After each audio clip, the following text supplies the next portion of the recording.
I was on a road trip to meet up with a best friend of mine that I hadn't seen in a couple years. He had just bought a home in Montana, so it was a great excuse to hang out for a while and catch up on life. The drive was 10 hours from where I lived, and due to work schedules, I ended up leaving home at 8 p.m. to drive overnight and arrive sometime around 6 a.m.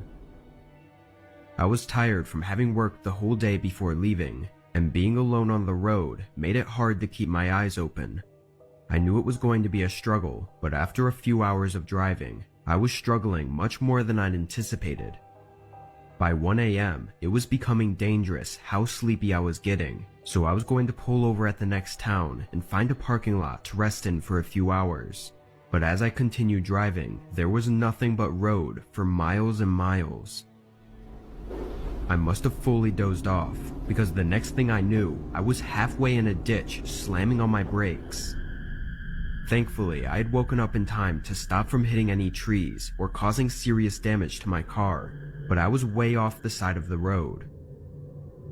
After taking a moment to collect myself, I got out and assessed the situation. It was very dark outside, with only the headlights from my car providing light, but the situation did not look good. I had veered a few feet off the road into a steep ditch that separated the road from the woods. I stepped onto the road and looked all the way down in both directions, but it was completely dark both ways. No signs of anything nearby. Still trying to keep myself calm, I went back to my car and tried to reverse out of the ditch, but it wouldn't even budge. The angle my car was in, my back tires had no traction at all. I pulled out my phone, and by some miracle, I had 1 bar of service. I called 911, and though the connection was choppy, I got the message across. They said they could have an officer with a winch down to help me in about 2 hours. I waited in my car for a while, looking between the road and the empty woods around me, getting kind of creeped out the more I thought of how remote I was. After 30 minutes, I laid back in my seat and tried to catch some sleep. Unfortunately, the whole situation had me too shaken to fall asleep though. I sat up and looked around again, not seeing any lights on the road. But just before I looked away, I barely made out a shape on the other side of the road. Just 20 or 30 feet from my car, a truck was parked with all of its lights off. I never heard or saw them pull up, but I knew they weren't there before. It was too dark to see any details, but I knew the police would have had their lights on for sure. So why was this truck stopped out here, right by me in the middle of nowhere, with all of its lights off? I stared at it for at least 5 minutes, not seeing any movement or signs of someone being inside it.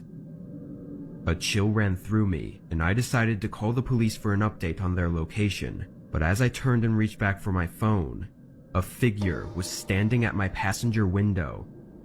They were peering into my car, looking directly at me. His soulless eyes showed that he had no intent to help me. The shock of it all had me frozen in fear. The man then walked around my car and stared at me again through my window. Seeing him just a foot away from me with only the thin glass between us was the most terrified I'd ever felt. The man tested the door handle a couple times before saying something under his breath and hitting the window in frustration. He turned around and called something out in a different language, like he was telling someone to do something.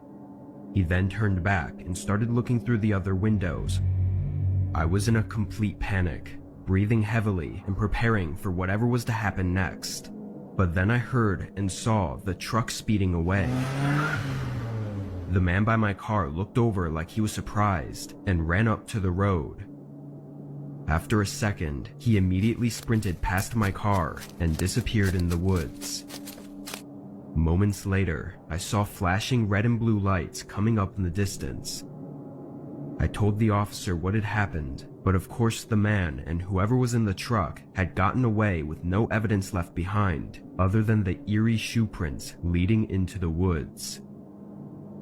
All in all, I made it to my friend's house safely afterwards, but there have not been any updates on the men. I think I had barely gotten away, just moments before something terrible.